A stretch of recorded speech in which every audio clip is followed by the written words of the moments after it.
Hello friends, Radhe Radhe. कैसे हैं आप सब लोग? आशा करती हूँ कि आप लोग बहुत अच्छे होंगे। तो अभी सुबह के 11:30 बज रहे हैं और आज के दिन की शुरुआत हो रही है साबूदाने की खिचड़ी के साथ, क्योंकि आज का दिन है बहुत ही खास मेरे लिए और सभी के लिए, क्योंकि आज है महाशिवरात्रि का दिन, जो कि सभी के लिए बहुत ही खास होता है। तो सबसे पहले तो आप सभी को शिवरात्रि के ढेर सारी शुभकामनाएं और आप स्वस्थ रहे, मस्त रहे, यही भगवान से मैं प्रार्थना करती हूँ।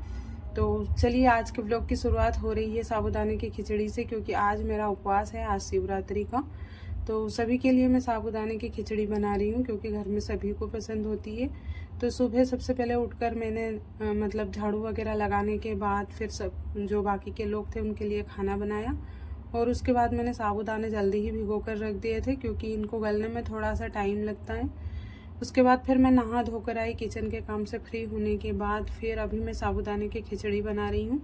तो हमारे घर में सभी को पसंद होती है, तो जब भी मेरा उपवास रहता है या नहीं भी रहता है तो भी हम लोग बना लेते हैं जब भी याद आती है। तो मैंने इसमें जीरा डाल दिया और कड़ी पत्ते और हरी मिर्च, बाकी सारी चीज़ें मैंने इसमें डाल दी थी, और ऊपर से आलू डाल दिए। तो आलू बहुत ज़्यादा बॉईल कर लिए थे मैंने, क्योंकि कम नहीं पड़ना चाहिए, अगर बच जाएगी तो उसकी जगह रहती है, लेकिन कम नहीं होनी चाहिए।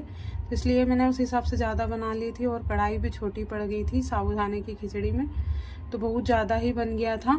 तो इतना ज़्यादा नहीं बनाना चाहिए था मुझे, लेकिन मैंने उस हिसाब से बना लिया, क्योंकि इनका भी उपवास है तो इनको भूख ज़्यादा लगती है, और इसलिए मैंने उस हिसाब से ज़्यादा बना लिया था। और अभी साबूदाने भी इसमें डालने हैं। तो आज का दिन बहुत ही खास होने वाला है। आज का जो दिन है, बहुत सारे लोगों की मतलब पौराणिक कथाओं के अनुसार ऐसी मान्यता है कि शंकर पार्वती का विवाह हुआ था, तो उसकी वजह से शिवरात्रि मनाते हैं। लेकिन शिव पुराण में इसका और भी वर्णन है कि मुझे भी कल ही पता चला है, गूगल किया था, इन्होंने मुझे बताया, तो मुझे विश्वास नहीं हुआ। तो फिर मैंने गूगल करके देखा, तो उसमें मतलब ये भी बताया है कि आज के दिन, शिवरात्रि के दिन, भगवान मतलब लिंग के रूप में प्रकट हुए थे। जो भगवान भोलेनाथ है वो लिंग के रूप में प्रकट हुए थे, इसलिए शिव पुराण में मतलब बताया है कि शिवरात्रि मनाई जाती है। तो दोनों ही सही हो सकती है, क्योंकि दोनों चीज़ें हुई थी शायद। तो मैंने शिव पुराण पढ़ी तो नहीं है, लेकिन ऐसा मैंने गूगल करके देखा था। तो कोई बात नहीं है, अच्छी बात है, जो भी जिस हिसाब से भी मनाते हैं, तो दोनों भगवान के ही ऊपर है। तो इसका अपने आप में एक बड़ा ही महत्व है। तो मैं अपने गांव की बात बताती हूँ। जब हम लोग छोटे छोटे थे और गांव में मतलब गांव में ही रही हूँ मैं अक्सर, तो गांव में हम लोग मेला देखने के लिए जाते थे, क्योंकि हमारे यहाँ पे पास गांव में मेला लगता था, जिसको हम हिमालय की यात्रा बोलते थे। मतलब हिमालय के यहाँ पे मेला लगता था। तो ये कोई सी जगह थी जहाँ पे भगवान भोलेनाथ मतलब लिंग के रूप में है, तो वहाँ पे मेला लगता था, और वहाँ पे हम लोग ट्रैक्टर से जाते थे। हमारे यहाँ पे तो नहीं था उस टाइम पे, तो हम लोग ट्रैक्टर से जाते थे और मेले से बहुत सारी चीज़ें लेकर आते थे। तो शिवरात्रि में ऐसा हम लोगों को सिर्फ मेले का ही था, मतलब हमें नहीं पता नहीं था, क्योंकि शिवरात्रि क्या है, इतने छोटे थे हम। लेकिन मेले के लिए हम लोग जाते थे वहाँ पे। तो मंदिर के दर्शन वर्शन तो नहीं करते थे, बहुत ज़्यादा भीड़ रहती थी वहाँ पे, लेकिन मेले से बहुत सारी चीज़ें खा पी के आते थे और लेकर भी आते थे साथ में।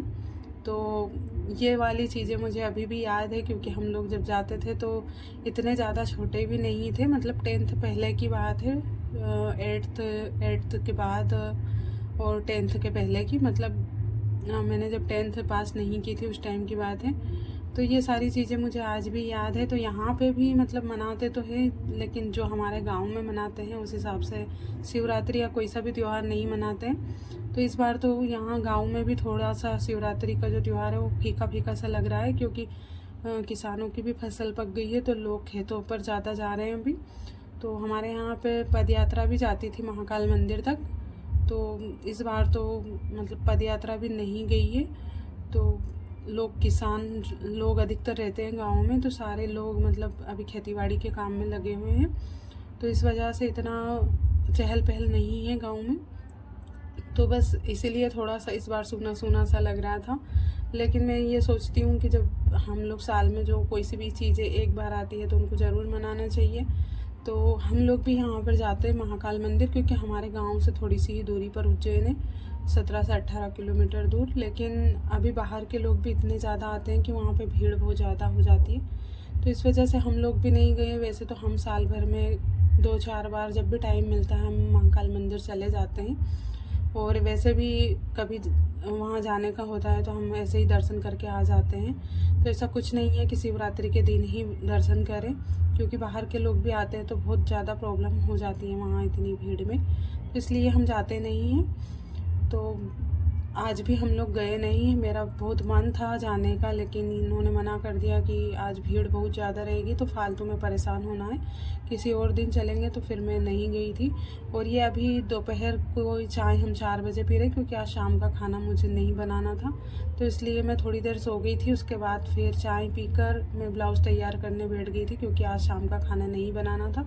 सुबह की साबूदाने की खिचड़ी भी रखी हुई थी, तो बाकी लोगों ने भी साबूदाने की खिचड़ी खाई थी, तो किसी को भी भूख नहीं थी, तो इस वजह से फिर आज मैंने शाम का खाना नहीं बनाया। तो आज का व्लॉग यहीं पे ख़त्म करती हूँ। पसंद आया तो लाइक ज़रूर कीजिए।